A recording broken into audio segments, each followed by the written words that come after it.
কলকাতার এমন 5টি ভৌতিক জায়গা আছে যেখানে দিনের বেলাতেও লোকে যেতে ভয় পায়।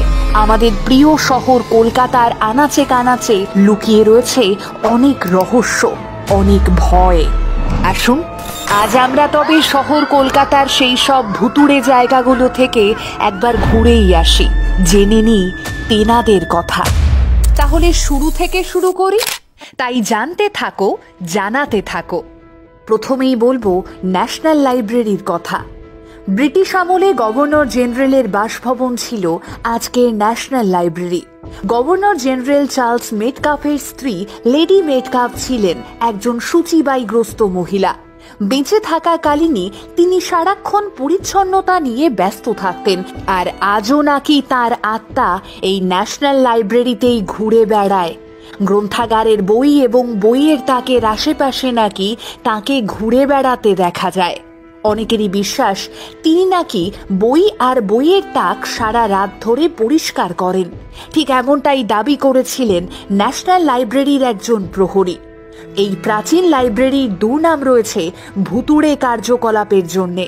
যারা এখানে পড়াশুনো করতে যান তাদের অনেকেই বলেছেন পড়াশুনো করতে করতে আচমকাই ঘাড়ে অদৃশ্য কারোর নিঃশ্বাস অনুভব করেছেন।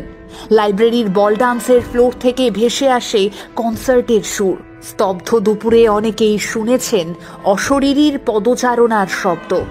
লাইব্রেরির কর্মচারীদের মতে লর্ড মেটকাফের স্ত্রীর আত্মাই নাকি এখনো ঘুরঘুর করে এই লাইব্রেরির ভেতরে বাইরে।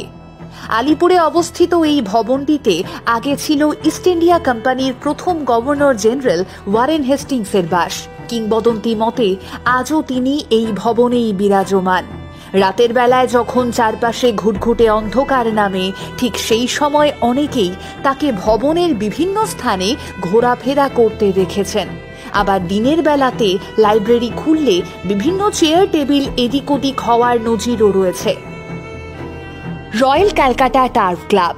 এই রয়্যাল ক্যালকাটা টার্ফ ক্লাব মানে যাকে আমরা বলি কলকাতা রেসকোর্স, সেটি নাকি ভূতেদের আখড়া। এখানে নাকি উইলিয়াম সাহেবের সাদা ঘোড়া ঘুরে বেড়ায়।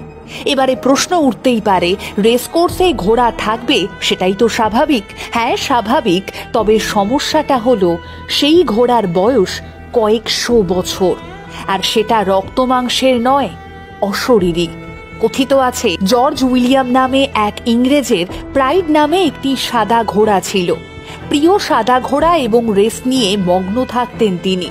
প্রচুর রেস আর ট্রফি জেতায় প্রাইড ছিল সেই সময়ের খুব বিখ্যাত রেসের ঘোড়া। উইলিয়াম ঘোড়াটিকে নিজের প্রাণের চেয়েও বেশি ভালোবাসতেন। কিন্তু একবার অ্যানুয়াল টার্ফি টুর্নামেন্টের আগে আকস্মিকভাবেই প্রাইড অসুস্থ হয়ে পড়ে। ফলে অ্যানুয়াল ট্রফি হেরে যান উইলিয়াম। আর এরপর একদিন সকালে জর্জ দেখেন খোলা ট্র্যাকের ওপরে সাদা ঘোড়াটি মুড়ে পড়ে আছে।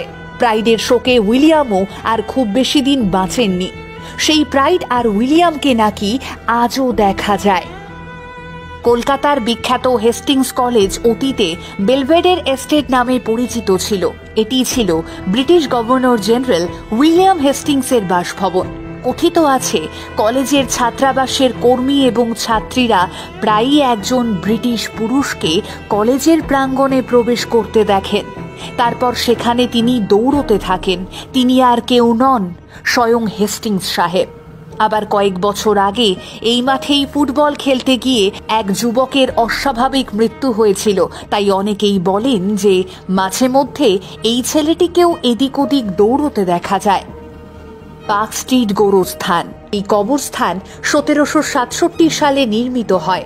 ঔপনিবেশিক যুগের কিছু পর্যায়ে কলকাতায় ইউরোপীয় খ্রিস্টানদের কবরস্থান হিসেবে ব্যবহৃত হতো। এই কবরস্থানটি বিভিন্ন ধরনের সুপরিচিত কবরের আবাসস্থল, যার মধ্যে রয়েছে ক্যাপ্টেন উইলিয়াম ওয়ার্ডস, যিনি প্রিন্স অফ ওয়েলস দ্বীপের ব্রিটিশ বাসিন্দা ছিলেন এবং 1803 সালে তাকে এখানেই কবর দেওয়া হয়।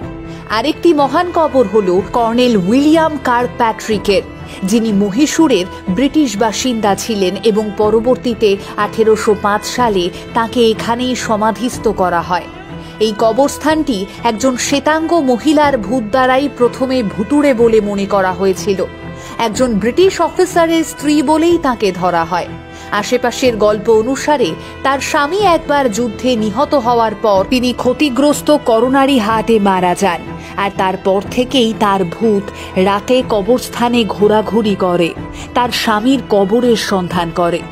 কবরস্থানে ভুতুড়ে কারণ হিসেবে আরেকটি ভুতুড়ে গল্পের প্রচলন রয়েছে। শোনা যায় একজন ব্রিটিশ সৈনিক, যে কিনা 1857 সালের ভারতীয় বিদ্রোহের সময় যুদ্ধে গত হয়েছিলেন, তার ভূতটি এখনও তার রাইফেল বহন করে এবং তার সেনাবাহিনীর ইউনিফর্ম পরিহিত অবস্থায় রাতে কবরস্থানে ঘুরে বেড়ায়। এর ভয়ঙ্কর খ্যাতি সত্ত্বেও সাউথ পার্ক স্ট্রিট কবরস্থান একটি বিখ্যাত পর্যটন অবকাশের স্থান এবং প্রায়শই প্যারানর্মাল উৎসাহীরা এখানে যান। কবরস্থানটি ভালোভাবে রক্ষণাবেক্ষণ করা হয়েছে এবং কলকাতার ঔপনিবেশিক রেকর্ডগুলোর একটি আভাস প্রদান করে। খিদিরপুর ডক। বিখ্যাত এই খিদিরপুর ডক তৈরি হয়েছিল নবাব ওয়াজিদ আলী শাহর আমলে। কথা ছিল আওধে তার নবাবি দখল করে নেবার পর লন্ডনে তার থাকার ব্যবস্থা করে দেবে ব্রিটিশ সরকার, তেমনটাই প্রতিশ্রুতি দিয়েছিল তারা। কিন্তু কলকাতায় এসে তিনি বছরের পর বছর অপেক্ষা করলেও ব্রিটিশদের থেকে আর কোনো চিঠি পাননি। বর্তমানে খিদিরপুর ডক পূর্ব ভারতের একটি গুরুত্বপূর্ণ স্থান ছিল সেই সময়, আর সেই খিদিরপুরেই তার বাকি জীবনটা কাটে। দিনের বেলায় এই স্থান জমজমাট, কিন্তু রাত নামলেই নাকি এখানে অশরীরীরা ঘুরে বেড়ায়, আর তাদের লিডার স্বয়ং নবাব সাহেবের আত্মা।